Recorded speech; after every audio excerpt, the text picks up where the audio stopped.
about yung national budget na ipapasa natin sa Kongreso para sa bansang Pilipinas sa taong 2025. At ang pangalawang at huling tanong ko sa ngayon, before I make at the proper time propose an amendment which may or may not be accepted by the chair and by the colleagues, para nga mas i-align ang mga kaperahan natin, lalo na't masikip ang fiscal space natin dun sa mga appropriate programs sa appropriate agencies na malayang-malaya ang OVP makipag-partner sa kanila tulad ng sino pang opisina sa executive. Ang tanong ko po ay ilang mga libro ng isang kaibigan ay bibilihin at i-distribute, at ano, if the VP could tell us more about the contents ng librong ito. Madam Chair. Madam Chair, the book is not for sale. We only pay for the publication of the book. And we will send Senator Antiveros a copy so that she will know what is the content of the book. Oh, this question is not only for me, Madam Chair, para rin para sa mga kasama dito sa budget hearing. Baka ilang araw pa bago mapadala at mabasa ko, which I certainly will. But I am asking a question bilang isang mambabatas sa head of agency ng isang opisina sa executive dito sa budget hearing na to. Simpleng tanong. Tell us more about the book, isang kaibigan, at ilang kopya nito ang bibilihin ng gobyerno sa halagang 10 milyong piso at i-distribute sa kasama ng mga bags sa 1 million learners sa remote communities. Madam Chair. Madam Chair, this is an example of politicizing the budget hearing through the questions of a senator.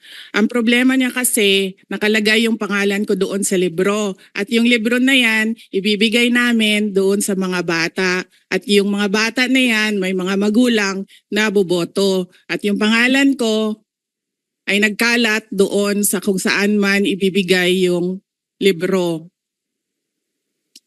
Madam Chair, we commit to send tomorrow everyone in this room a copy of the book.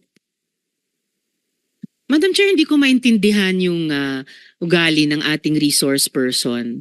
It is a simple question. Paulit-ulit na this is politicizing. Ang VP ang nagbanggit ng salitang boboto. Wala akong sinabing boboto. I'm simply asking, hindi ko ma-imagine we're making so much trouble, so much fuss about a 10 million peso item na itinatanong ko lang simpleng, what is the book about? At ilang kopya ang bibilihin ng gobyerno sa halagang 10 milyong piso at i-distribute. I don't appreciate this kind of attitude, Madam Chair. Usually, ang resource persons natin ay nagbibigay ng parehong institutional courtesy sa legislature na ibinibigay natin sa executive. I don't appreciate this kind of attitude. Do you have Madam Chair? Madam Chair. Yes, Madam Chair. Hindi ko rin maintindihan ang ugali ni Senator Risa Ontiveros, and I do not appreciate, ano yung sinabi niya? I do not appreciate this kind of behavior and attitude.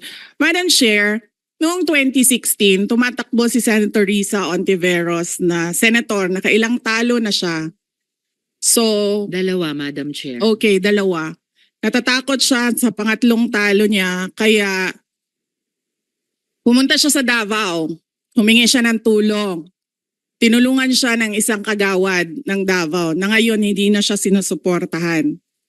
Humingi siya ng tulong sa akin, thinking na hindi mananalo si President Rodrigo Duterte. Kinausap niya ako ng kinausap doon sa law office ko sa Davao City. Sabi ko sa kanya, o sige, tutulungan kita. Chinika niya ako ng chinika.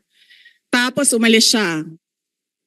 Siyempre, hindi naman siya tumutulong kay Pangulong Duterte. Hindi din totoo yung sinabi ko na tutulungan kita. Tinext niya ako.